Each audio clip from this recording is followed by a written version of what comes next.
Indeed. So, We are live. I was gonna let JPeeps open it out, but he's like, "Well, should I say something? Should I not?" I'm like a little hesitant. I thought look, JPeeps command there, but he's just chilling. I get the little update thing that says live like 4 seconds late, so I can't tell. He was chilling. Ace, he was Mm-hmm. chilling. Hey, Ace, he was Yeah, chilling. he was chilling. We on the same page though. He was chilling. Wow. All right, folks, how y'all doing this evening? I'm JPeeps. That's Ace. This evening we're joined by Albany State secondary coach and a former FAMU defensive back, Orlando McKinley, or Coach McKinley, as we can now call him. So, how you doing, man? I'm doing well, man. I'm glad to be here. Completely glad to be here. We supposed to did this a month ago or 2 months ago, but hey, A month. That was for a reason, man. I'm It here. all happened for a reason. I'm It's here. all for a reason. Let's get into it. And you called us for the season finale episode as well. That's so all we that saved- is. Wait. We're the finale? Holy crap, I didn't realize the season over. Yeah, Hey, don't mess it up, man. We already talked about it. It's the finale. Say the best for last. So we good. exactly. We saved the best for last. We're going out with a bang, guys. Again. I think we went out last year with Nadarius Fagan too, you know. Yeah, we had a Christmas special with him. That's my guy. That's literally my guy. And then I want to say maybe a month ago we had Coach Alice. Limpy. Coach Oh, Lindsay. yeah, we had Lumpy, yeah. Today, as a matter of fact, literally today, I just talked to Coach Lindsay. Yeah, he had a lot of high praise for you, man. He was like, Coach O is going to be a great one in this business and everything, and he had nothing but high praise for you, honestly. I appreciate that. I learned a lot from Coach Lindsay when I was at FAMU, and I learned a lot from him that's going to take me on to be a head coach. So That's I awesome. appreciate Coach Lindsay for that for sure. That's awesome. That's awesome. That's what we like to hear. Absolutely. And then, as you know, folks, we got a whole bunch of other stuff for y'all this evening. We're going to talk about the portal. We're going to have a Q&A with Coach McKinley to start it off. Exactly. And then, we're going to talk about this HBCUs and the NFL draft saga that's going on and stuff. Well, the lack thereof. We need to discuss the lack thereof and where they landed. Exactly. And that's why I'm glad Coach McKinley's here. I'm ready for it. Yeah, no, I really need a former player's input on this, because I don't want to start talking out of my mouth about some things that I may not know. Right. So that's why I'll tell you after the show, I talked with Nadarius about this too. But yeah, so, and then we also going to talk about the expectations for Albany State in 2023 with Coach Quinn Gray. So, we have to do it. So yeah, don't go anywhere, guys. Intros next. As always, like, share, and subscribe. Share this. I know Coach McKinley, are you live on Instagram as well right now? Live on Instagram right now. If y'all want to, y'all can follow me. Join the live. It's Coach O McKinley, McKinley. Follow me. I'll follow back. Just jump into the live. Nice. And let them know too, if they have any questions, they can type it out on your thing, and you can answer them there. Absolutely. Also, too, our YouTube window. I post the link on Twitter. Yeah. Put the link up on Twitter as a quote tweet for the video on Twitter. So we're on 3 platforms. 4. Forgot Facebook. Yeah. Facebook, Instagram, YouTube, Twitter. Come on, we do it. Next one need TikTok. That's the next one. TikTok. Exactly. If we can get TikTok on StreamYard, if we can, but people stream TikTok doing fights, doing games. So I'm pretty sure we can get the next one. True, that's true. There it is. That'll be number 5 for y'all. Yeah, but let's go ahead and run this intro, guys, and then we'll get into it. Stay tuned, America.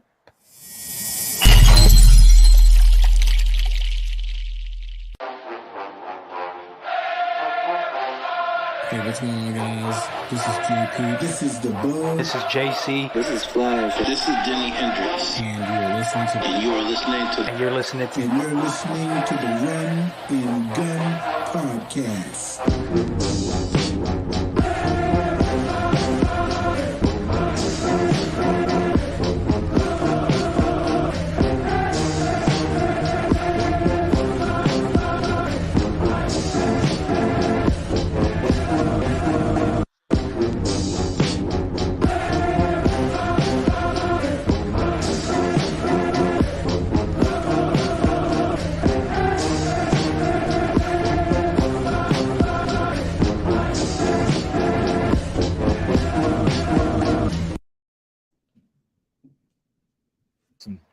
So Ace, do you want to take the first question, or do you want me to?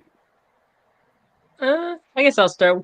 He kind of touched up on it, but I'm gonna just keep it going with what he said earlier. But explain how Coach Lemke and the coaches at FAMU helped you grow as a man and as a coach in your next steps in your career. So man, honestly, truly, me going to FAMU as a graduate assistant, it changed my whole thought process as going from a player to a coach, right? So I played at FAMU for 4 years, and then once I got into coaching, I coached at Banneker High School for a year. Once I actually got into the college realms and learned as much as I did from them, and taking me under their wing, it was him, Coach Brandon Sharp, who's up at Louisville, who's a mentor of mine. Who else was there? Coach Coach Colsey. Ryan Smith. Listen, that man right there taught me a lot. Cornerback coach James Cozy, safety coach Davon Morgan, lineman coach, D-line coach, my guy, my personal guy, Milton Patterson. They taught me a lot more than I ever expected as far as the game of football. They taught me about fronts, taught me about fitting gaps, taught me more than I ever thought. So as a cornerback, right, I always knew specifically what I was doing, what my safety was doing, and maybe my nickel was doing. But once I got into the coaching realm, they taught me about the whole 11, everything about defense. I didn't know too much about run fits. I didn't know too much about gaps. But my transition from coaching the corners, my first year as a GA, to my second year coaching the nickels, it taught me a whole lot more than I even expected to learn. And so my hats off is just to those guys for even taking the time to teach me and sit me down and tell me this is how things run and this is how things go. Including Coach Lemke as well. He had the nickels and he still instilled in me certain principles that I took once he left, once I took over the nickel position, what to do with those guys as well. Nice. Wow. So my next question, my question is, I'm gonna take you back to coming out of high school. Honestly, wait, actually, question: what year did you graduate from high school? Graduated high school in 14. Okay, you were a year ahead of me. I was 2015. I was class of 2015. From Westlake High School, Atlanta, Georgia. Yes, sir. Nice. All right, now, so my question is, so like going back to high school is, you're coming down to your final decision of where you want to go. So like, what led you to choosing FAMU? So what actually led me to choosing my decision to go to FAMU, right, is Coach Quinn Gray, who I'm working for right now, the head coach of Albany State. Coach Gray saw something in me that a lot of coaches didn't see, right? They didn't care about my size. They didn't care about none of that. They saw a hardworking young man, a hardworking individual who would come in and be a program changer, who also had track speed and had the will to, do what he had to do and perform on the field at a young age, right? So when I came on my visit, Coach Quinn Gray, he wasn't there. He had to go to a funeral at the time, so it was Coach Corey Fuller. Okay. Corey Fuller, who was the head coach at the time, and Coach Christopher Cash, who was also the DC right here at Albany State, who I'm also working with and working for. Coach Fuller and Coach Cash sat me down, went over everything that had to do with defense, everything that had to do with FAMU, and they basically showed me a way away from where I'm from, right? And they kind of took me through their background, them both going to the NFL and what they went through. And for the most part, once I came and seen the campus, I seen what was around here, everything that was building up about FAMU, I fell in love, literally, on that visit. So I technically committed before I came on my visit, but once I came on the visit, I was like, I'm sold. I'm not going nowhere else. I'm coming to FAMU. And at the time, I had a whole lot of track and field offers because I was a hurdler at the time. You were a hurdler? I was. I had the record at Westlake High School, ran a 14.3 in the 110 hurdles. Nice. Honestly, God bless you, because I did that, and I'm sorry. I'm gonna tell you honestly, truly, right? The first time I ever went over hurdle, I already had the form down packed. The very first time I had the form. I don't know how, but I had the form. And so that was in middle school, and I just kept doing it. I got stronger, faster, and track helped me out a lot, right? Shout out to my coaches at Westlake High School. They transformed my life. My track coaches, which was Coach Earl Wilson, and Robert Earl Wilson. I keep saying Earl. Robert Earl Wilson, and Coach Jason Cage. My hurdle coach, which was Damn, what's my favorite coach, man? It's all coming to me at the same time. Coach Davis. In the football, Coach Lou George, he took me by his hands, literally, and molded me into what I became to be at FAMU. Nice. All of that came in at 8th. They were all HBCU graduates too. North Carolina Central, Southern University, all those were HBCU graduates, and they kind of told me about the rich tradition of FAMU and whatnot. So it helped me a lot. And as I went on that visit, I promise you, I was not going anywhere at all. I was going to FAMU, I was committed, and I stuck with it. Nice. That's awesome. Ace, it's your go. I'm trying to keep this, like, if we're going to go timeline since he did high school. So it's like, what's your favorite moment from FAMU as a player? And then what was your favorite moment from FAMU as a coach? As a player, it would definitely be, the moment that I broke the record, honestly, truly. Yeah. Without me even knowing I broke the record. So Yeah. We played Delaware State. It was my sophomore year. Literally, it was my sophomore year. It was their homecoming. It was the week before our homecoming. We had to play in Hampton the next week. And once I caught the interception, I actually was playing the wrong coverage. I'm gonna be honest with you. I was playing the wrong coverage. That always happens. Don't nobody know that, but I was playing the wrong coverage, right? And so I just seen the ball in the air. I picked it off and I took it 100 yards, and that's how I broke the record, literally. And so that always stuck in my mind because I was like, I played the wrong coverage, but I just scored and I broke the record. So, coach, you can't be mad at me. You should actually give me some pluses on that, right? You should. Didn't. I had to run for that because I blew the coverage. But that was Coach Solomon at the time. That's the kind of person he was. As a coach, it would definitely have to be my first year coaching at FAMU. It's two moments, right? The first one was beating Bethune-Cookman.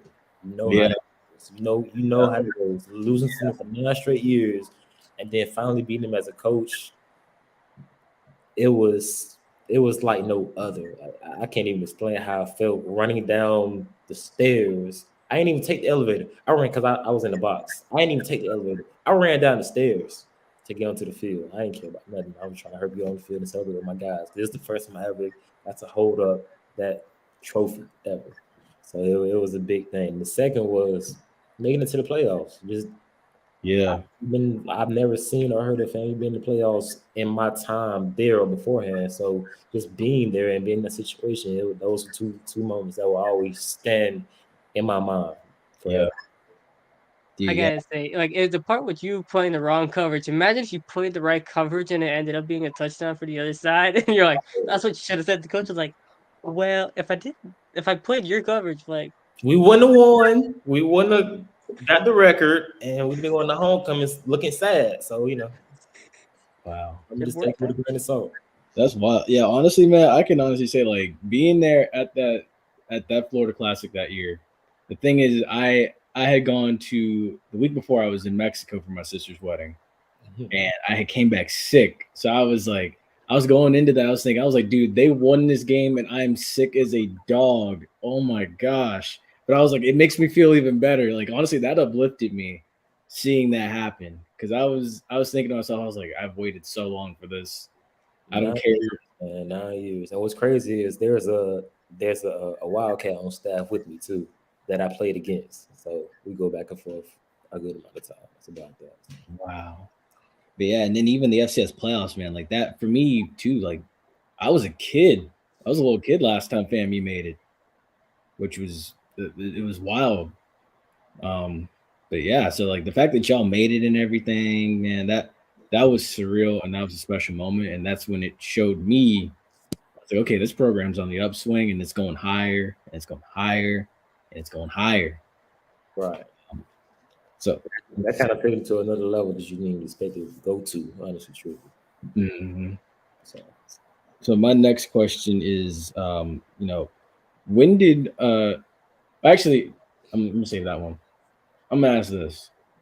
What was the difference that you noticed in the transition going from, because I'm not gonna speak bad on him because I don't know him. What was your thoughts on the transition going from Alex Wood to getting to Willie Simmons? I kind of knew you was going. You said you didn't want to speak bad on him. Yeah. But honestly, truly, just the transition from that and just being who they were.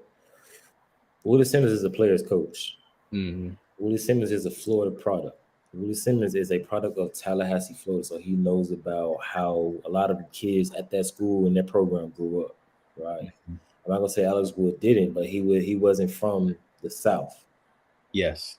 And when Outkast said the South got something to say, it speaks volumes on us compared to the northern part of the nation, right? Yes. I will never speak bad on Alex Wood at all, because at the end of the day, he still gave me that chance to come and be a rattler, right? Yes.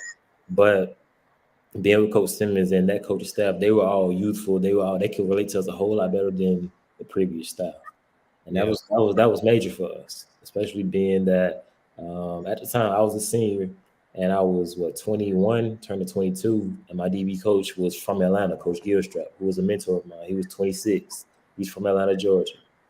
I could relate to him a whole lot better than I could Richard Solomon, who was 60-something from New Orleans. Now, I won't talk. Like I said, I love Coach Solomon. I love him. But it was a different dynamic and different relationship talking to Coach Gilstrap compared to talking to Coach Solomon, you know? Yeah. Wow. Yeah, because honestly, I will say I went to that spring game because they publicized it very, very well. When they were saying, like, the Willie Simmons era is going to begin now and everything, I was like, I want to check this out.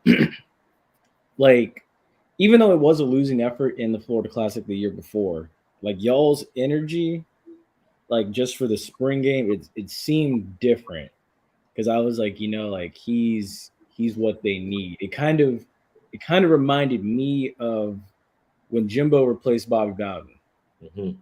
Although it's not any way identical, but it's not like a young upstart replacing a legend, but it felt like that's the kind of momentum swing I felt happening, because when I went to Florida State spring game after Bobby Bowden stepped down, you could tell a lot of those players, they were more upbeat. They were more excited. And the same thing with y'all going from Alex Wood to Willie Simmons. Y'all seemed a whole lot more excited, way more invested. Like, the body language was different. Man, when Coach Simmons came in, he let us control the program. Like, he let us take control of what was going on, right? And I know for like a lot of coaches want to be like that dictator is my way or the highway, but once Coach Simmons came in, he let us choose. He let us make those decisions. Of course, if his decision trumped ours no matter what, right? But he let us make most of those decisions about our program, what we did. We had a leadership committee, and I was a part of the leadership committee. It was maybe 2 seniors, 2 juniors, 2 sophomores, and 2 freshmen. That's how we did it. Wow. And we all came together and agreed on certain things. So it was one point in time before camp, during camp, as a committee, he brought us in and said, what can we sacrifice as a team to make sure we get to where we want to be at the end of the season? And we, as that committee, we sacrificed social media all through camp. It wasn't through the whole season. It was just during camp. So that kind of propelled us to be where we wanted to be once it was time to go into MEAC play. We were still in the MEAC at that time. So the first game of the season, we played – who's the first game of the season? We played Fort Valley. Yeah. Beat Fort Valley, went to Troy. Unfortunately, lost that game. Left from there, and we started going into MEAC play Jackson State, right? Well, they wasn't there. They were SWAC still. We were still MEAC. We played Jackson State. We lost the game, unfortunately, in the last second, whatever case may be. Once we started MEAC play that very next week, you saw a whole different dynamic that just took over the whole program.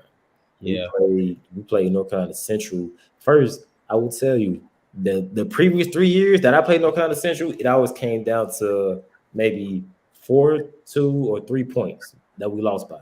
Yeah. With them that year, we beat them 55 to I think 15. 14. We saw that, we was like, oh man, we could be real special with what we got on this team and the camaraderie we have as a team. And we just took that on from the rest of the season.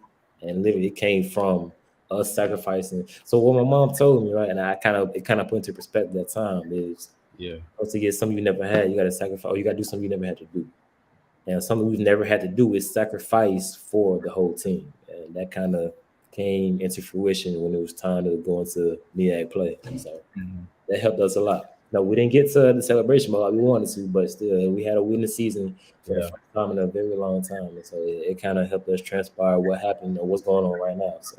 And y'all honestly, y'all were changing the guard. If the MEAC had stayed together a couple more years too, I feel like y'all would have taken that mantle away from A&T. Oh, for sure, because we beat them that year at A&T 22-21, then beat them the next year at FAMU in overtime. So yeah, definitely. The guard was Miak's falling off now. What do you say? And the Miak's falling off now. Hey, I'm ready for you, but nah, I mean, a lot of people are leaving the MEAC for the most part. So No, that's what I mean. That's what I mean by like fall off. It's like it used to have like a lot of competition going on, but now you're seeing teams just bounce out, and it's kind of sucks. If you know what I mean. Yeah, I definitely get you on that, man. Definitely, it's sad to see or sad to say that, but that's the nature of the beast. You know, that's true. That's true.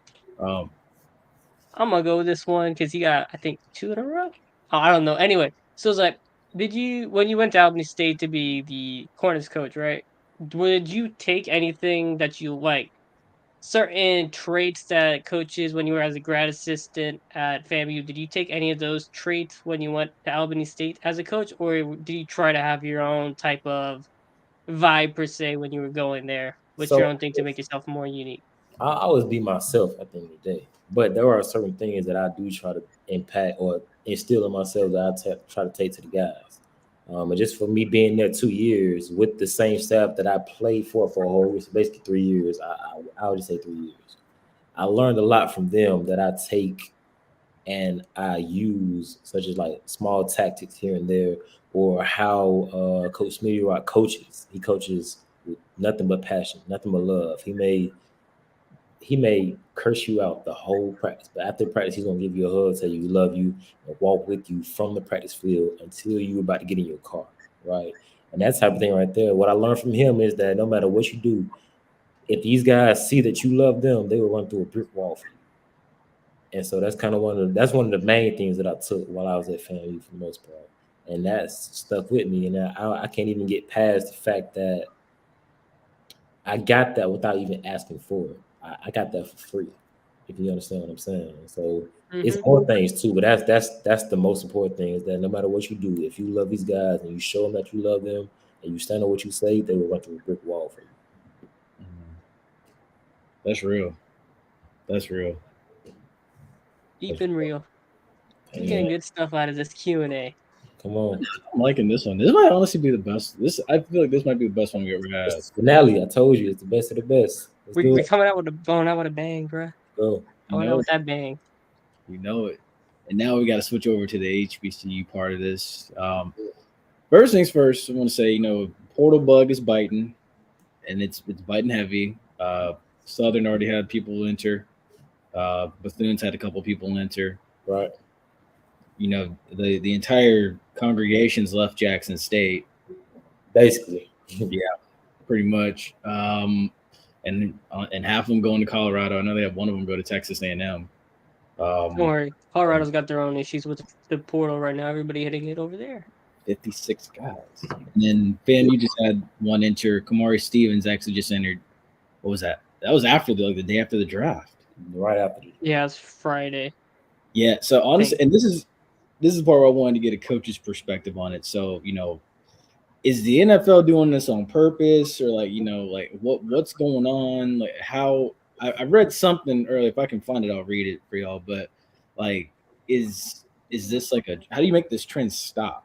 Truly, I do think it is on purpose to send a message. What that message may be, I'm not sure of it, but it's a sensitive subject to talk about as well. Yeah. But let's be real right here now. Can you give me a valid reason as to why Isaiah Land didn't get drafted? Dude, that's insane. You want to say that for the NFL? I was going to say that for the NFL, but you want to do it now? We can definitely do it now. Yes. Yeah. Let's do it now. Actually, I'm going to say this, and some people might not agree, but going to Dallas is probably the best thing that could have happened to Isaiah Land. I didn't say it didn't, but I'm just saying, did you think that? No, he should have been drafted. I think he should have been a 5th-round pick, but I mean, him learning under Micah Parsons with their similarities as players, that's going to help him a lot. And then he also has got another guy he knows in Marquise Bell in the defense locker room too. So that's going to help him a lot as well. Mm-hmm. So I know even though he was the number one HBCU product, right? But he still had a 6th-round draft grade. Yeah, there's no reason why he should fall to being an undrafted free agent. I thought it was criminal. Honestly, it's really possible that the Buck Buchanan Award winner, 2-time All-American, is an undrafted free agent. There's no way. It's insane to me and then honestly, like, because I was at the Orange Blossom Classic this past year, and you were down the field. You got an on-field view of it. Right. Like, I was looking at the way Jackson State's roster was structured, all the talent they had. I was thinking to myself, I'm like, okay, Aubrey Miller is going to get drafted. I thought Dallas Daniels was going to get drafted. I had him going to the Patriots. What's wild is outside of those two, I also thought that the receiver from South Carolina State, Shaq Davis, would get drafted as well. Yes. He had a huge Celebration Bowl a year ago. Hey, he's on the Saints. I don't care. Yeah. He should have been drafted, but hey, that talent for free. If y'all passed him up, I'll take it gladly. Yeah, and I knew he was going to be doing cartwheels like this. Now, the best part was when one of the Saints reporters tweeted that they were signing Shaq Davis, right? And he said South Carolina. I was so happy when I saw the amount of guys, what in his quotes, and corrected him and said South Carolina State. Exactly. Now, I saw one that said, it was one dude, and he was like, I cover HBCUs. And he was like, Isaiah Land from Florida Atlantic got selected thanks to Deion Sanders from an HBCU. I was like, this is all types of wrong. First of all, it's Florida A&M. Exactly. Agricultural and Mechanical University. It has nothing to do with Deion Sanders at all. It has to do with his work ethic, what he did on the field, how he produced, his coaches, Milton Patterson, Ryan Smith, Willie Simmons, and just the product that he put on that field. That's it. Exactly. And I was thinking too, I was like, he didn't transfer in. He was homegrown, developed. He was there. My senior year was his freshman year. And what's wild is I don't even know how this happened. Right. So his very first sack, the whole defense celebrated. And I don't even know if we all knew, but we all literally stopped what we were doing and ran straight to him. I don't know if we all saw the same thing in him, but that first sack as his freshman year, we was like, yes, him. We ran to celebrate with him on the field right then and there. Honestly, when he had, what was it? Oh my gosh, he had 6 sacks in a game that first year in the SWAC? I can't even tell you the number how many he had that very first year. But I will tell you, when he got that first one, we went crazy. That's for sure. Shaq Davis became so popular that people went to South Carolina to watch South Carolina State games and not South Carolina games. He was that dominant. Yeah, he was, because we had to scout him. And when they played against Clemson, he jumped off the board. Yeah. And he also has a brother, BJ Davis. He's a linebacker. He's another guy to look out for. That's his brother? That's his brother. Oh, wow. That's another guy to look out for next year. And with him being a South Carolina State linebacker, he's taking the realms of Darius Leonard. So hopefully next year, BJ Davis will be one of those guys that does get selected in the draft and go from there. Facts. So Aubrey Miller ended up in Miami. Isaiah Land is Dallas. Darius Higgins is with the Colts. Shaq Davis, we said, with the Saints. Mark Evans, the third, is also with the Saints from Arkansas Pine Bluff. Wait, no, one name. Dajin Warren is with the Bears. Oh, yeah, Nugget. He got picked up by the Bears. Yeah. Yeah. Josh Pryor from Xavier Smith, I thought. That's the name I was waiting on. That was the best one. I was saving the best for last, but we can get into that. Dallas Daniels was Jackson State, and Xavier Smith was the LA Rams. I love that fit, by the way. He was the best receiver in HBCU football, probably realistically in the FCS. I know he's honestly probably one of the best route runners in that whole draft class. Absolutely. Had to be on it. And I was like, how? How in the world? But I like that he's in LA with Coach Black. Coach Black, definitely. Yeah. So you're gonna put Tutu Atwell out of a job. Well, honestly, truly, I hope Tutu takes him under his wing and shows him the ropes. For sure. Other than being Florida they guy, also do have a the same open type spot with same type of guy. So I hope he does come and help out Zay for the most part. They do have an open spot with Allen Robinson gone too. So if you just move everybody up the depth chart. So There it is, then. I actually found something right here. I found it because I sent this to Darius a couple days ago. So it was a writer from the HBCU Sports, I guess. So this guy named Van Nett, he characterized the draft process, particularly inside the so-called war room on draft day, as a place where candid and harsh assessments are made about players. He said, "You would be completely shocked if you got to sit down during the draft." He said in a phone interview with HBCU Sports, "I mean, it's completely brutal. They pass up a ton of players that are phenomenal, but they have their sights on one. Mhm. Teams are in business of drafting the best available players," Van Nett said. "NFL scouts do have their eyes on players at the HBC level. However, it's sometimes easier to sell an investment in a player from a high-level Division I school rather than an FCS or lower division athlete. They want to save face and go with the Power 5 kids first, which isn't fair," he said. "It's just the way it happened." Yeah, that's wild. That's when Dan said he's ashamed. I definitely understand what that means. I understand what it's like to be in that situation because there's no way. There's only one HBCU product to be drafted. Exactly. One. I know It it. makes sense. You can't tell me. You can't give me one valid reason. I don't care if you can't give me one valid reason as to why there's only one HBCU product taken or drafted in the NFL draft this year. No way possible. I don't Because care. Isaiah Landon, Especially with the success, I was gonna say, especially with the success James Houston had in Detroit. James Houston, Kobe Durant, who else? Shaq Leonard. I mean, not Shaq. Darius Leonard. yeah, Hargraves. Technically, it's not Shaq. Can't forget about Hargraves. There's Yes. no way you can tell me there's guys in HBCU Armstead's been doing it for a they do decade. now that can't play at the next level. Like there's no way you can tell me. Even the dude that you played against, Tariq Cohen, before he blew his knee out, he was balling. Exactly. Let's All see. right, get to this one, then I'll get to Ashton. How I see it, everyone plays hard regardless of conference or division. But hey, that's just me. Everybody does play hard because any play can be your last play. Yeah. And everybody wants to put as much product on that table, on that field, so the scouts can see them. So every single game, whether division, whether conference, it doesn't matter. You're gonna see guys play as hard as they possibly can. Facts. That's facts. What else do we got here? Where's it at?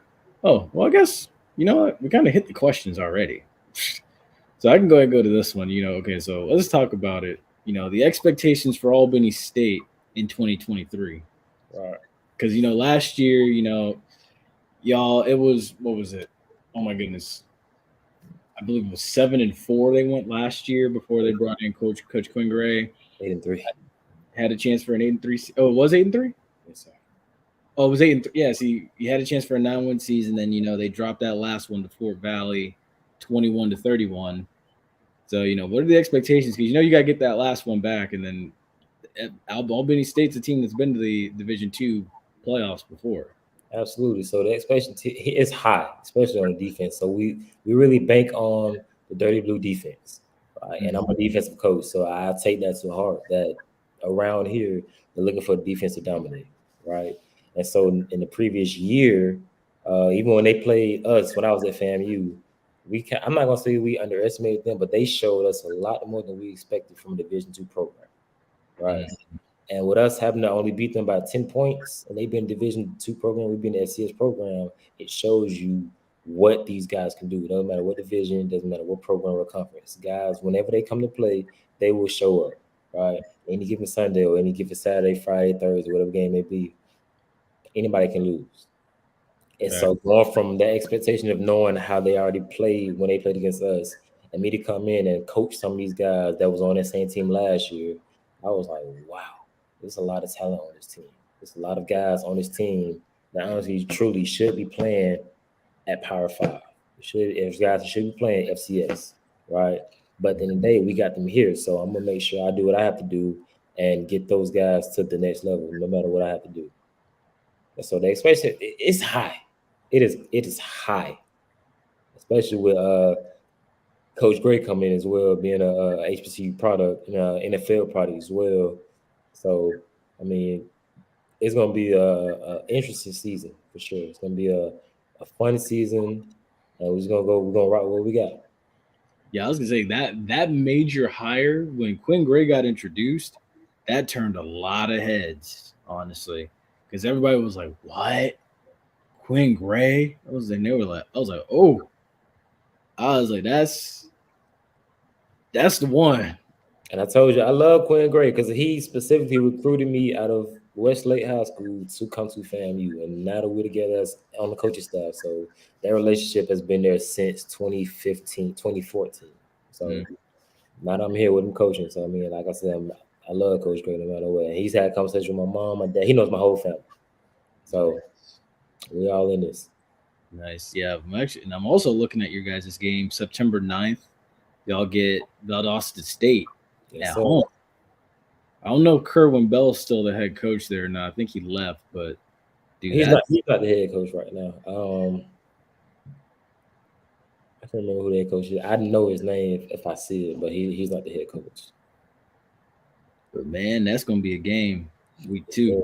It definitely is. Week 1 we play Wingate at Wingate. Week 2 we play Valdosta State. I'm going down the schedule. Play Valdosta State. That's going to be a big game for us for sure.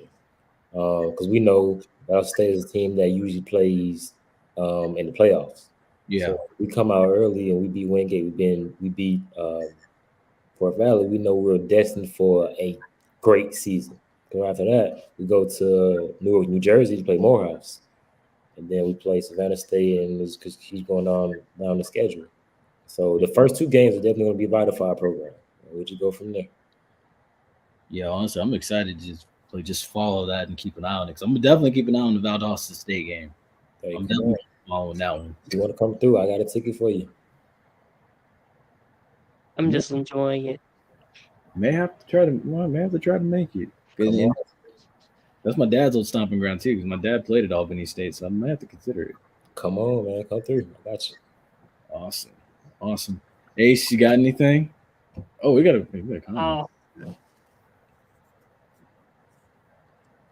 Albany really scared FAMU last year. Just imagine if y'all would have beat us, what all we went through last year. That would have been a turnaround for y'all.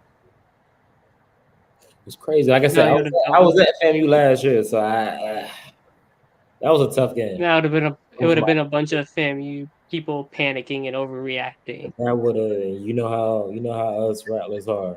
Yeah. Once we get into that situation where we lose the game, it's like, it's all hell breaks loose. Right? Exactly. No. I mean, like the fans would be panicking full blown, like how they were the first 2 weeks. Absolutely. Yeah, honestly, I wanted to ask you that too. Is so when that whole situation happened, you're getting ready to go to North Carolina, and then all that just breaking news just happens right there on the spot. Like, what was that like, just being in the middle of that, seeing all that? So being there during the situation that was going on, right? We were literally all of us, the players, the coach, we were all getting the news at the same exact time, trying to figure out what was going on, right? Mm-hmm. So for the most part, it was between Coach Simmons, athletic director, the president, and the the committee. I told y'all about this, 2 seniors too, and whatnot. Yeah. And so they all just came together and agreed. And the guy said, well, Coach Simmons gave it completely up to the players. Like I told you, he lets us control the program for the most part within reason. And he was saying that if the guys did not want to play, we were not going to play. And so we held out for, I think we were in the field house for an extra 4 hours. We were not going to go to North Carolina to play them at all.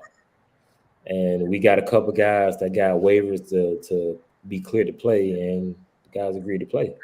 And so it was wild and surreal to be in that situation in that moment, right? But it kind of taught me that at the end of the day, no matter what's gonna happen, all you gotta do is persevere. Yeah. All you gotta do is wait and be patient in whatever's going on in your life, and things will start happening. Just like that situation right there. We waited, we were patient, we told them our problems, and that kind of helped get us some guys through that could play in that game. Now, if we'd had the whole full squad, there may be a whole different ball game when the clock struck 0. Yeah, facts. I was gonna say y'all took the number 2 overall pick for next year down to the wire in Yeah, that first part of that game. yeah, they did. That first half was a hell of a first half dog. for us. Literally. It was. I was sitting there thinking. I was sitting right here watching it, and I was like, That game was on ESPN too, right? it was on the ACC network as it Yeah, started. yeah, I know. And then ESPN covered it afterward. I remember, and there's like this team didn't have a whole lot of players, and they took that wagon in North Carolina down. I was like, Right. Yeah, that was for sure all over ESPN. With them, I think we were down 30 players. yeah, mm-hmm. yeah, because that was the first thing they opened up with. They were like, FAMU almost didn't make the trip, but they came, and they made the trip, and here we are. And I was thinking to myself, I was like, Lord, just get them through this game with no injuries. We played that game with a whole it was a couple backups that had to start that game and had to grow up fast. So for sure, Isaiah Lamb was one of the guys that didn't play. BJ Bowler was the guy that didn't play. There's a lot of guys who had to step up and be men at that point in time. So, Yeah, honestly, I commend those guys, especially the young freshman from right across the water from me, TJ Demis from CCC. Yeah, this young center, he stepped up in a big way, man. And TJ came in as a freshman and really he took control, honestly, truly. Like TJ is a guy that for the next couple of years you will hear his name called a lot. I would bank my hat on that. I would literally put my hat on that. I like that. Yeah, because I'm excited about what that offensive line's gonna look like now that going into week 1 against Jackson State this year, everybody's gonna be able to play and everybody's gonna be able to travel. There won't be any more of that. No more of that at all. ONG Strike Zone is interviewing Quinn Gray now. Nice. Coach Gray, Ashton, if you get a chance, if you go into that interview, tell him Coach O said what's going on. Yeah, honestly, tell him we said what's up too. He knows about us because we talked to him. I want to say during COVID. Yeah, we talked to him during COVID. Before me. Yeah, that was before Ace. That was just before I hopped on. Dude, we had drinks and a good time on this show that time. But oh man, no, that's good. But let's go ahead and shift it over to the NFL now. So, I got to lead off with it. Falcons. What are you gonna? Oh, I was gonna lead off with 3 black quarterbacks going in the first 4 picks. Oh, well, I mean, that's good too. I want to do. All right, Ace, go ahead. You take lead on this one. Wait, what? Go ahead, take lead. Man, I mean, not much. I mean, I try not to make a big deal about these things, even though this wasn't one of the big deals, because then it's like you don't see this often, and this is one of the things that is the right step in. It's a thing that's going in the right direction. It's like a step in the right direction. I butchered that up completely. Good grief. Whereas, like you knew back in 21, right? Justin Fields should have went 2, but then GM screwed it up, and they overthought him for reasons, and he fell to 11. I think it's 11, and Zach Wilson went 2 when it really should have been Fields who went 2, right? Well, this year, you have Bryce Young going 1 after those rumblings came out that Will Levis for some reason was going to go 1. Then you got CJ Stroud Texans shocking everybody, taking Stroud at 2. Then Anthony Richardson going 4, and you have an owner coming out and saying that was the guy. If we were at 1, we were taking him anyway. So that's conviction of 3. Like 3 teams had conviction on 3 quarterbacks that they wanted, and they knew they were going to be their guys. So I think that's a big W. Yeah, absolutely. And all 4 of those guys also being African American. Hey, I'm all for it. I don't care what team they go to. And I ain't mentioned Will Anderson. But what the Texans, people can't criticize the Texans for the trade that they did to get Will Anderson, because in reality, they took Stroud at 3 when you think about it, because they took Stroud 2 to get him. He was freaking about football. Freaking easy. I know that's who that is. That's got to be who this guy is on Twitter. If you think about it, the Houston Texans really just got a big portion of their fan base back with those 2 picks. Literally. Yeah. So it's like the best defensive player and the best offensive player in this draft on the same team, on top of having John Mechie come back It's Yeah. It's good. See, I called this, man. I knew it. I knew it was freaking peasy. Yeah. Anyway, so what I was saying is like the Texans, they took Stroud 2, but in reality it was 3 because they knew if the market for number 3 was hot because everybody wanted to trade up to 3 to take Stroud, right? Right. But since they took Stroud at 2, that tanked the trade value of number 3 because there was nobody interested anymore because Stroud's gone, and they jump up and take the guy they would have taken at 2 for a cheaper price than it would have had it been for if Stroud was available at 3. That's Remember smart. when Texans went from 12 to San Francisco went from 12 to 3, it was 3 first-round picks, right? Houston got him for 2 first-round picks. Mm-hmm. They just saved a whole lot of money for sure. Yeah, they did. Yeah, they did. And then, like I said, I want to talk about it. Bijan Robinson going that way. If they took Anderson at 2, that third pick would be worth 3 first plus.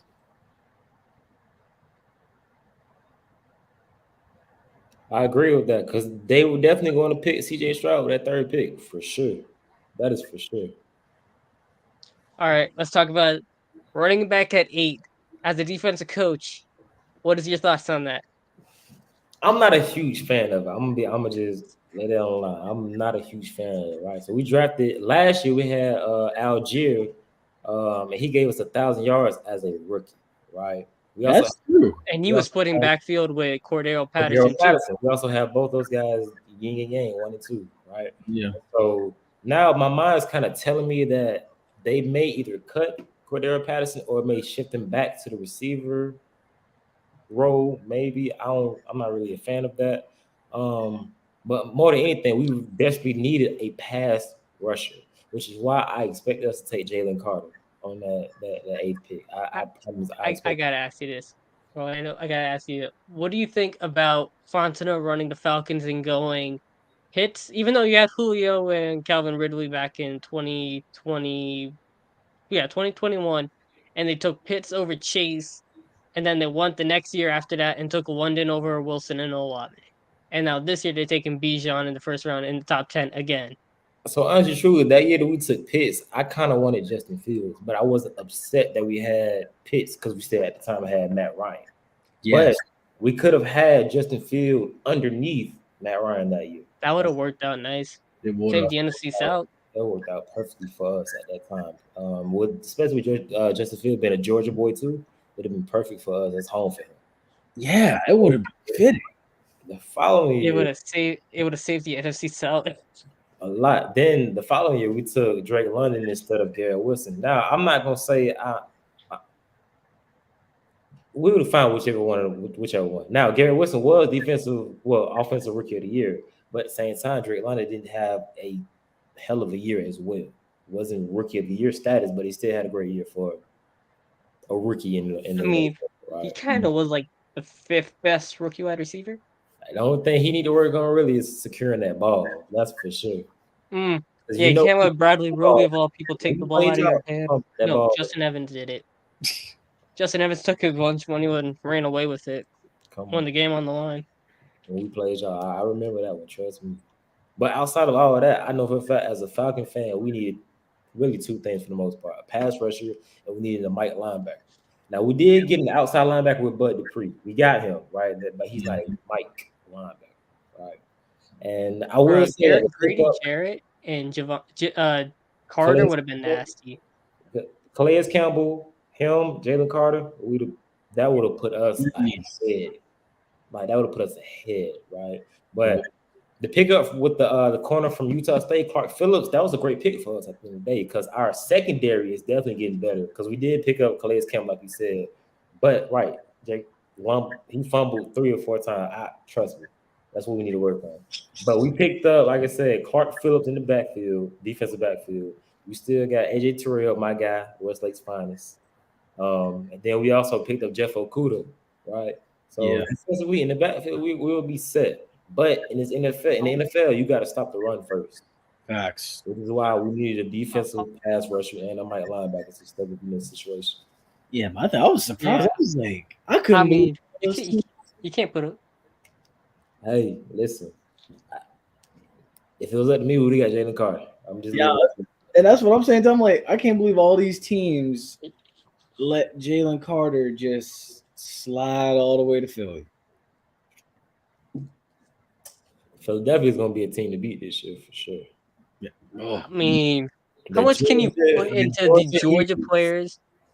Well, Coach Owen, I gotta ask you this: how much stock do you put in a Georgia player defense with Carter's character issues? But I'm not too worried about that. But Nolan Smith, you have to bank on him developing. The Kobe Dean, you have to bank on him staying healthy.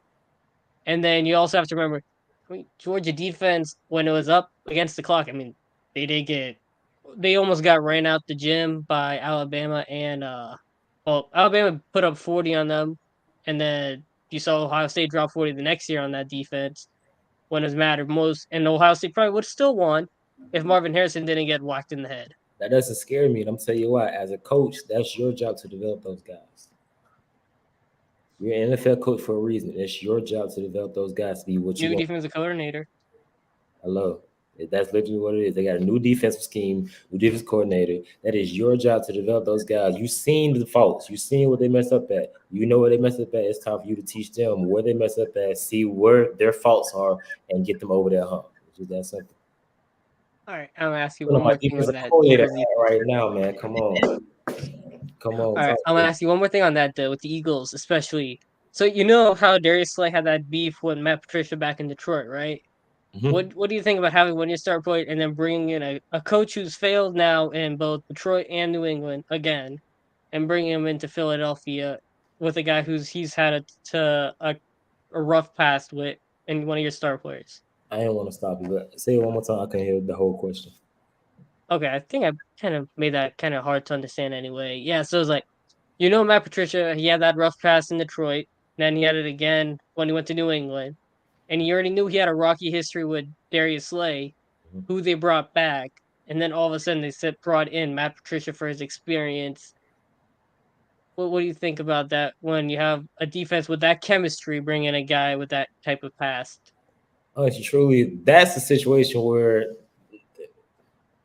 hard to say, but in that situation, you usually got to basically swallow your pride and just take it by the horns. Like, listen, I know we have our faults, our difficulties, but we want to get to the next level. We want to get to the championship. We got to settle that right now before anything else get out. Yeah. Whatever happened before, that it is what it is. But for us to get to where we want to be, we got to settle our differences and get to that. So, and I feel like that's what Philadelphia did is, like, they looked at that Super Bowl and they looked at how they lost it, and they were like, all right, bet. We see what Kansas City is.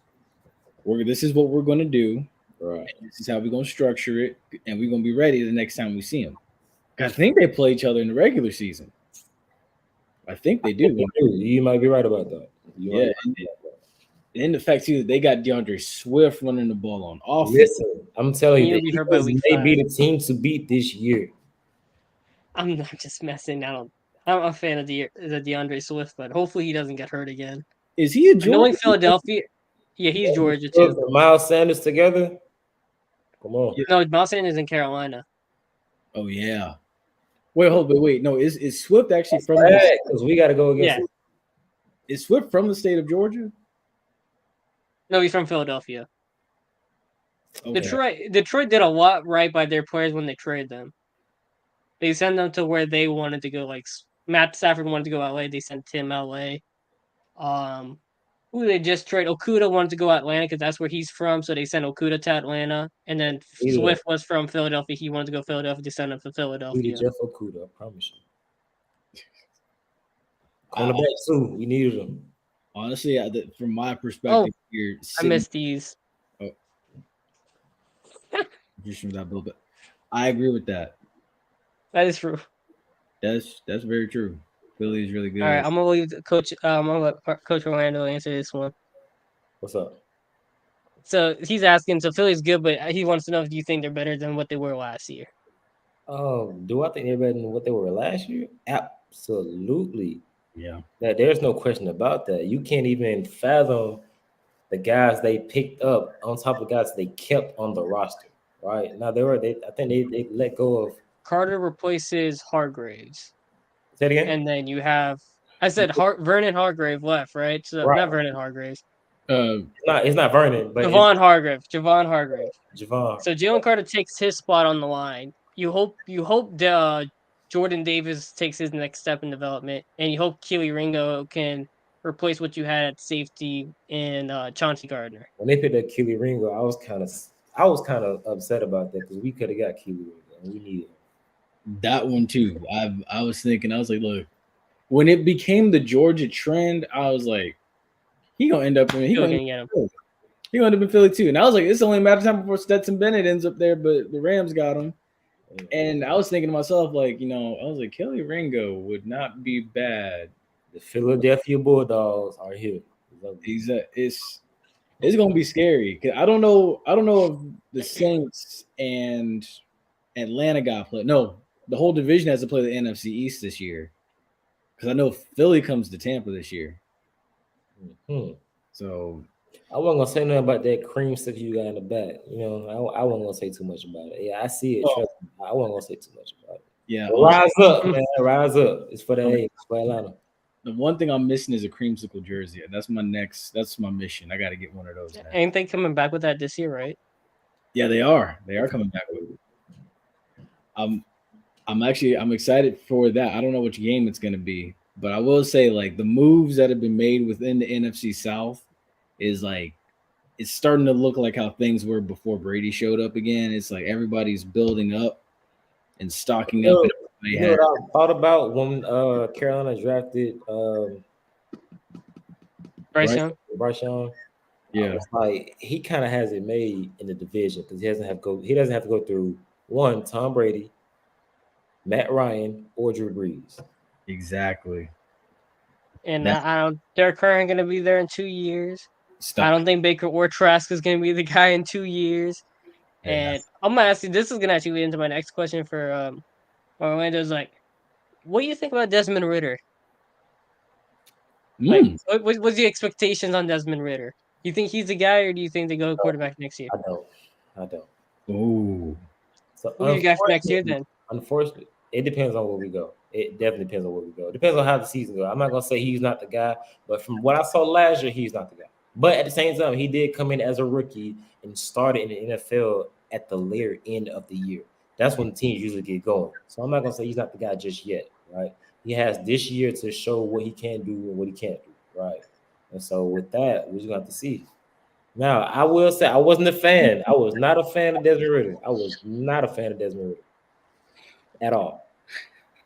But we got him, so we got to deal with it. Next year, if he doesn't produce this year, you got to go with a quarterback next year. The funny thing it's funny you say that because they actually came up with the way too early mock drafts, which at this point to me don't make sense because I'm just like, look, we got to play games first before they had Spencer Rattler as the #1 pick last year. I don't care about what they say. Yeah, and now the thing is they have Drake May coming to Tampa at 6. Drake May is going 2 next year. It doesn't matter who's in the team. Man, we ain't got a quarterback right now. We have Kyle Trask and Baker Mayfield going at it, and what's funny about it is you have certain Said Bucks podcasts who we're cool with. They are literally arguing whether it's going to be Team Baker or Team Kyle. You remember how girls used to go back? That's not something you should want to. You know what I'm saying? You should want to bake on one of those 2 quarterbacks. Exactly. Once you have a quarterback controversy, you're screwed anyway. Yeah, exactly. Like you remember how girls used to go back and forth with Twilight? Like it was like Team so and so. All right, time to head out. You want to be a part of it. Exactly. I'm like that's how these dudes are arguing about this, and I'm just like, we are in trouble. All right. And let me ask this for JPeeps. What you thought about Bruce Arians saying he had a higher grade on Baker Mayfield coming out of Oklahoma than Bryce Young, CJ Stroud, Anthony Richardson, Justin Fields, and all the goodies?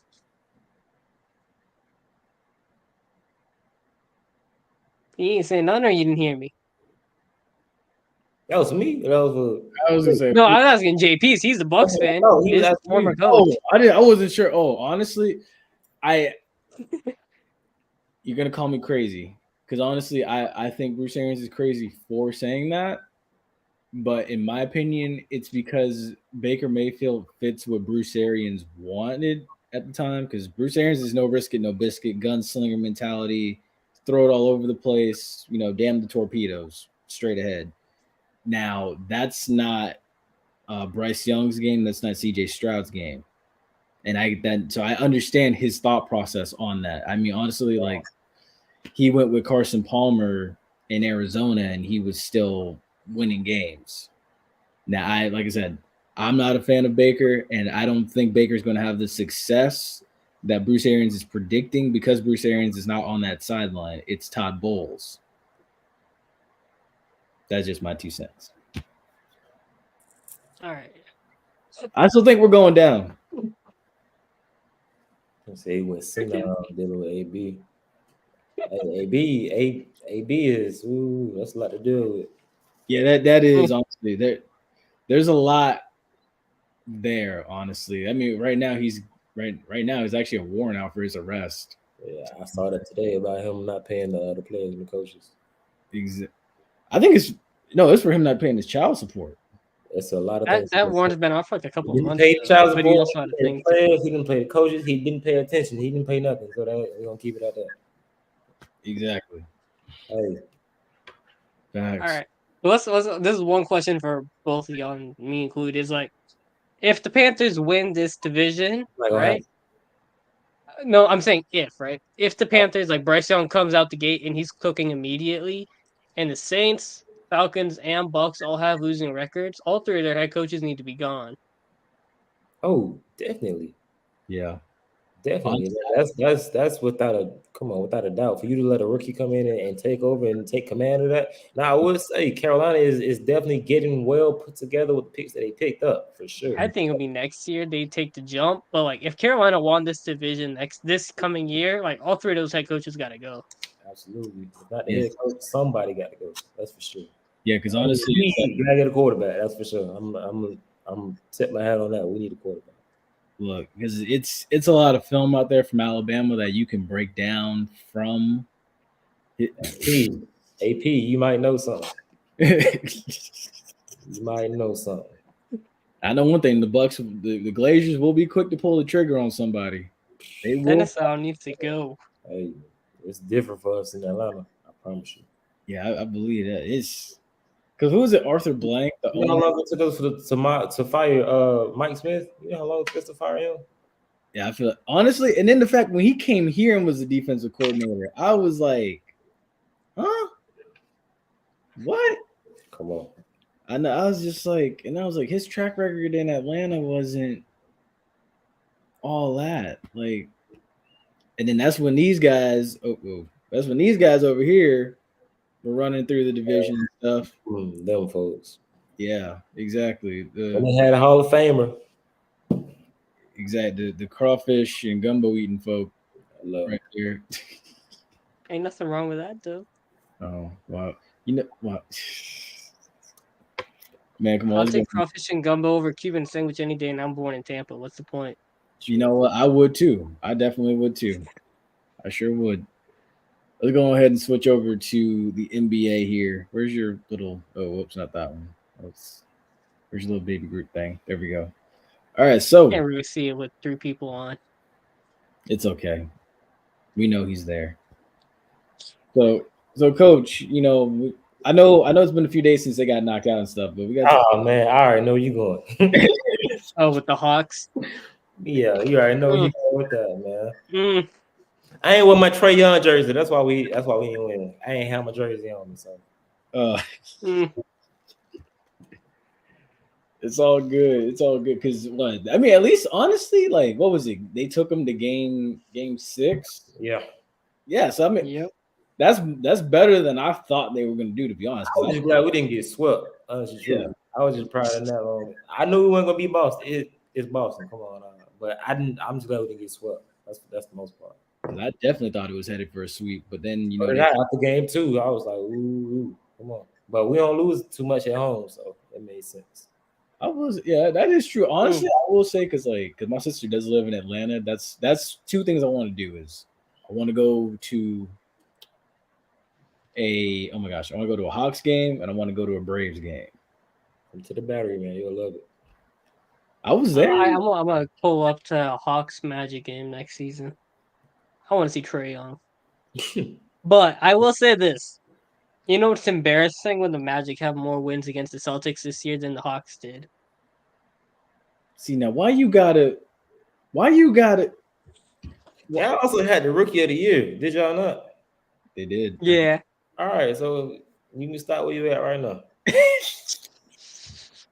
I was gonna see why you gotta go and do Hey, all.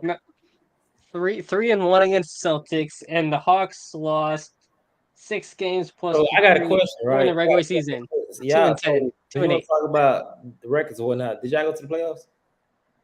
Hey, better record than y'all after December 7 when Markel You showed didn't answer the up. question. You didn't answer the question. Did y'all go to the playoffs?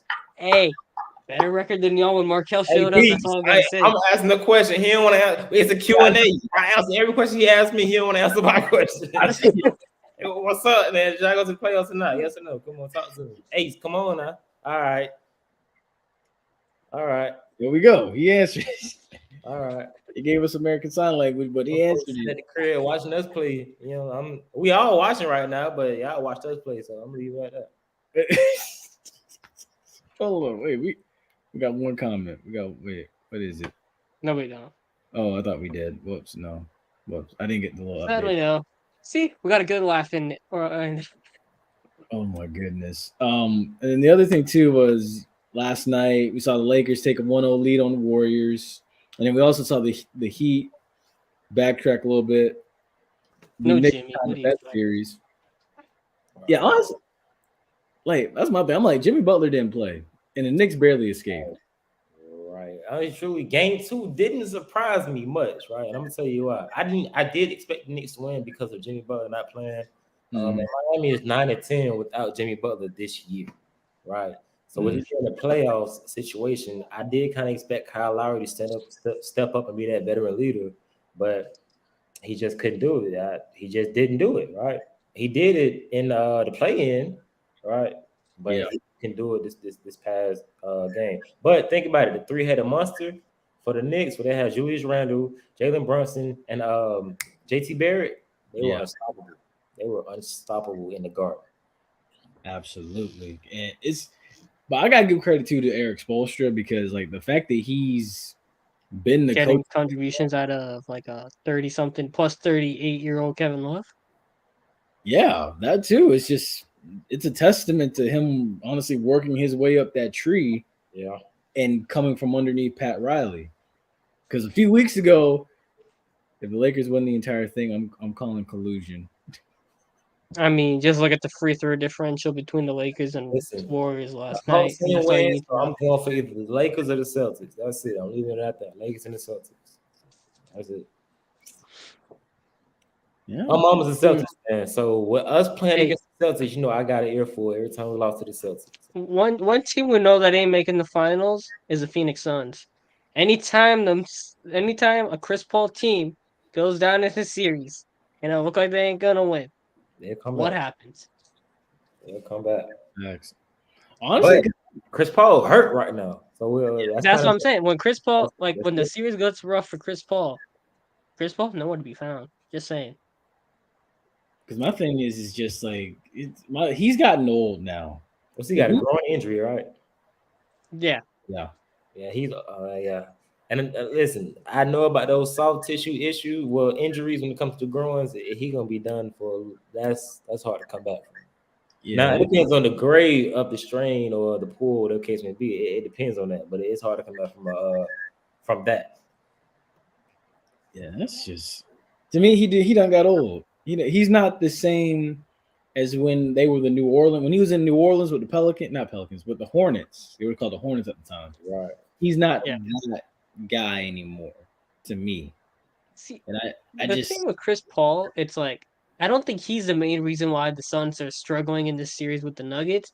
It's that they gutted their bench for Kevin Durant, right? And then you're like, well, they don't have a bench anymore. And then this series is going the exact way I think it would have won if Paul George and Kawhi played the whole thing against LA. I'm actually kind of surprised, by this series, right? Because I do know. Well, I know for a fact DeAndre Ayton cannot hang with Nikolai Jokic. Even though he's 7 feet, he cannot hang with Nikolai Jokic down in that paint, right? But They still have KD. They still have Devin Booker, and they still have, when he's healthy, CP3. Right, but they still have before CP3 was even there. Who did they have? Devin Booker, DeAndre Ayton. Well, they had Mikal Bridges. He's gone, but they still had Devin Booker and DeAndre Ayton. Right, so it's time for Devin Booker to be that Kobe protege that he claims to be. This is his time to step up. Facts. I'm still waiting for Jason Tatum to step up and be that same type of Kobe protege and everything. Well, you can't necessarily say that. You can't say that, right? He had 39 points and a double-double the last game. Yeah. You can't say he's not holding his own. Now, with the Celtics, right, their problem is the big man. It's when you would think Al Horford being a veteran and Robert Williams, with those two battling with each other on the same team and Joel Embiid not being there, that they would dominate, but they did not. Well, Celtics up 8 at halftime right now. I hope they win, honestly. But I'm just saying, Robert Williams and Al Horford, they played subpar last game with Joel and Embiid being out. Mm. Yeah. And I'm like, Harden still had that in the tank. You know, so. All right, since you're a Hawks fan, I'm gonna ask you this: who's one guy reasonably you think the Hawks should add this season, off season, I should say? Like, who's one guy you would want reasonably? For us to add somebody, we got to trade somewhere. I'm gonna be real with you on that. I know, but like, who, like, what would you do? Like, who would you want? Just say that. Who I would get or who I would pick, but I would probably trade. I'd probably trade John Collins and either a pick or some backup guys, right? So I do know Trae Young and that John Collins connection is good, but him and DeJounte Murray is like when they first came in this first year, it just connected instantly, right? We got a big man, DeAndre Ayton, so we either need a wing or another big man. It's one of those two. AP asking this one for you. Do we want Zion? Do you? Does Zion He just wants to get rid of Zion. Does Zion want to play basketball? That's the question. That is the $1 million question. I think it's if he wants to play basketball in New Orleans is a question that should probably be asked more. So I think. Hey, I can't tell you what. It's something about those deep guys, man. I don't know what to tell you, man. But if we were to get another big to help Clint Capella or a dominant wing, we'll be fine. We'll be set. We got a floor general in Ice Tray, right? We got DeJounte Murray, who's a solid 2, right? We have John Collins, but we could trade him. Clint Capella is our big man, so he's not going over. So we got to come in with a strong power forward or a wing. So you wouldn't move Capella to let Onyeka Okongwu take over? We could. Or you think he's too small to be the center of the future? No, I don't say he's not too small, but we could do that. But the thing is, he's not ready to be in that position right now. At all. That's respectable. I could take that. I feel that. Oh, one team we know that's not going to be good in the East is the Raptors. So, and the Nets next year aren't making the playoffs, so you can wipe your hands with those two teams out. I will say, I got to give credit where credit's due to the Knicks. Not the Knicks, the Kings. I'm expecting big things from them. Yeah, they definitely had their own against the Warriors. I feel like if they'd have ran into anybody else besides either the Warriors or the Lakers in that opening round, the Lakers, they would have been. Yeah, they would have been out. But De'Aaron Fox definitely held his own. He showed us who De'Aaron Fox was when he was back in college. Mm-hmm. If De'Aaron Fox didn't break his hand, the Kings won that series. I won't say all that because Steph still dropped 50 points. So Steph dropped 50 in Game 7, but do you think it gets to Game 7 if De'Aaron doesn't break his finger and his shooting hand? I think it still will get to Game 7. Yeah, I think so too. But I think if that, like I said, if the Kings had ran into say Memphis or somebody like that, Kings would have made it to the next round. They would be playing right now. Speaking of that team in the Midwest, I want to talk about that. I've never seen a team blatantly. I've never seen a team like a report blatantly say a team is not bringing back a specific player Man, in May.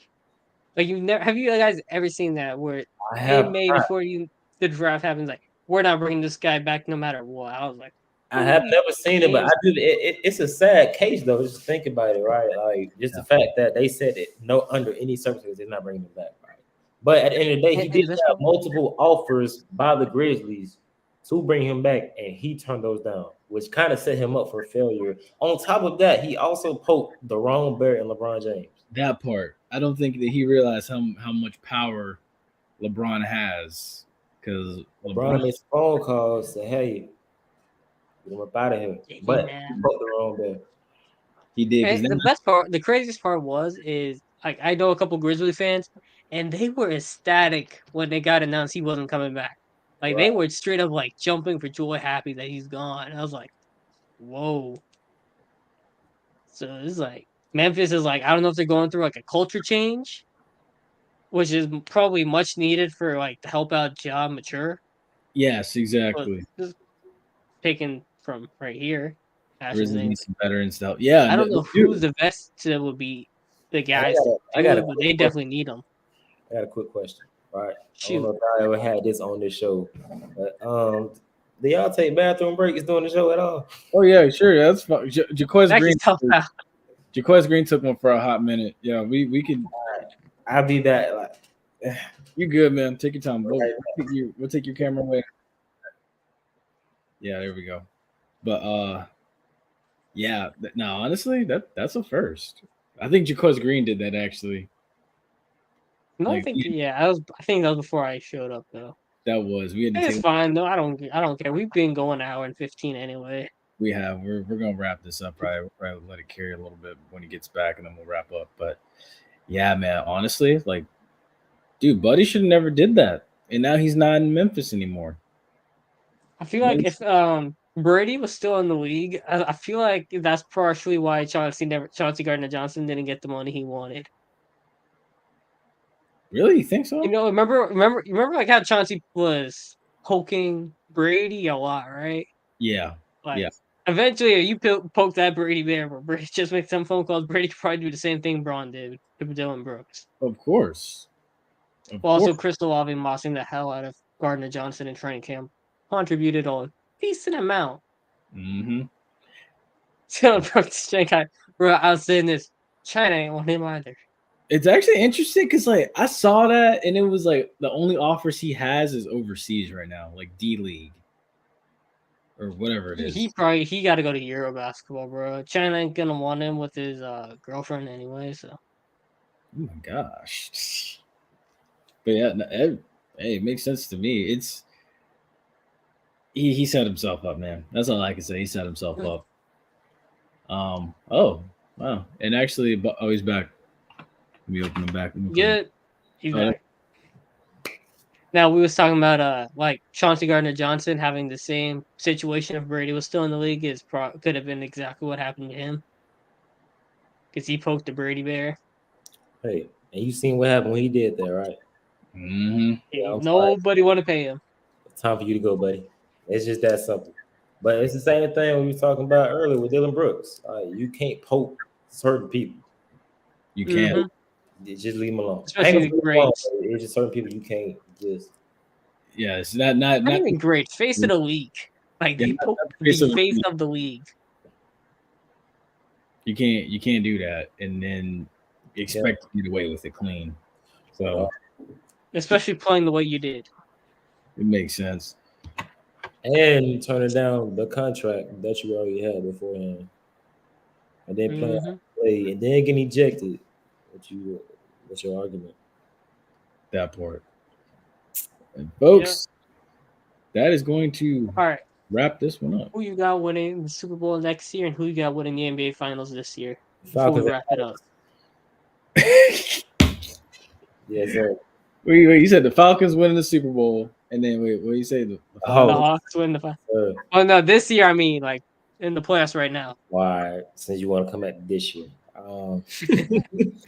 I got the Lakers. I definitely see the Lakers going.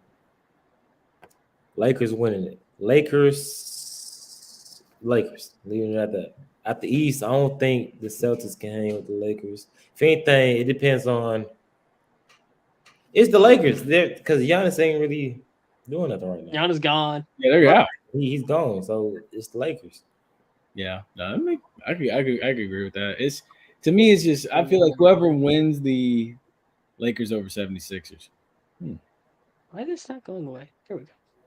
I could definitely. I feel like it's just gonna be, honestly, whoever wins the Golden State Lakers series, that's who's winning the whole thing, in my opinion. And the Celtics up by 10 right now. I just don't see anybody in the East winning it. Me neither. I actually had this. It's gonna be Golden State or LA, like how JPeeps said. I had this debate with someone earlier today in class, and they were like 76ers taking it. I was like, nah, nobody. Nah, they gave Embiid and a make a wish. They gave him the MVP. So with that being said, he is not going to win the championship. I was gonna say most valuable. He got what he wanted. But okay. He got what he wanted. He got what he needed. They not winning.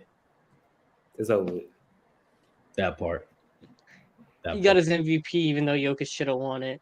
They said, "You got your MVP," and I go away, shoo. And folks, that's gonna do it for us this evening. This was a fun, festive episode. Coach McKinley, we want to thank you so much. Also, too, Coach, if you could just give us your Twitter and well, of course, thank God you're a coach because it's all the same. That's what that means. You're right about that. Instagram and Twitter are both the same thing. It's Coach O McKinley, and it is McKinley. McKinley. Yes, sir. Awesome. So yeah, folks, you guys can find him on Instagram, and you also can find him on Twitter and wherever else y'all may need to find him and stuff. I guess I can't say for recruits what to do. I don't know the rule behind all that, but DM me. That's it. Just DM me. Follow me and DM me. So yeah, Coach, of course, we wish you guys all the best this year at Albany State. You, Coach Quinn Gray, and everybody. I think y'all. We went out with a bang. We did. This was a good episode. Coach McKinley came with that firecrackers, bro. We went out 4th of July style already in May. Oh man, we went out with a bang. This is Atlanta style. I'm gonna leave it at that. Honestly, I ain't gonna lie. There was a bowling alley I went to in Atlanta that I really want to go back to. What bowling alley is that? It was, I don't know where it was. It was like just off the interstate somewhere. My sister, they stay in Atlanta. They were saying like it's a bowling alley that Migos was at once. So like you know how big Atlanta is? I know. I know. I'm trying to. I have to text her and see which one it was again, because you talk about a whole big old platter of food that we had with drinks and stuff. It was awesome. So when I do find it out, I'll let you know which one it Might is. have been a Bowl-O-Rama. Could have been. Probably. All right. Score update. Celtics up 68-54. Jaylen Brown's got 25. Jason Tatum's got 7. Whoa. That's shocking. And James Harden just got hurt. Wait, what? Not skating. Yeah, he just got hurt. He got whacked in the face. Oh, I thought like major injury. Oh, yeah, nah, he's not made of glass bones and paper skin like Anthony Davis. Let me stop. That's messed up. Let me stop. But yeah, folks, that's gonna do it for us. We've enjoyed this episode. This was the season finale. Thank you, Coach McKinley. Thank you so much. Yeah, man. Appreciate y'all. For sure. Of course, man. So, yeah, we're gonna roll these Be credits. a friend, tell a friend, like, share, subscribe. Y'all know we already told y'all where to find Coach McKinley. I'm sure he might come back. You never know. We are always open for anybody to come on the show. They're always welcome back whenever they got the time. Just let me know. Oh, definitely. I got you, man. I'm gonna definitely let you know. It gotta be the finale though. Gotta be a finale. All right, so we look in sometime in like December, early December. Just let me know. Late November. It's perfect after the season for sure. So just let me know. Yeah, definitely after the season. That's when we probably get on season 6, honestly. Absolutely. Perfect. Thank you, folks. Y'all stay safe, stay blessed. All right. Yes, sir, man.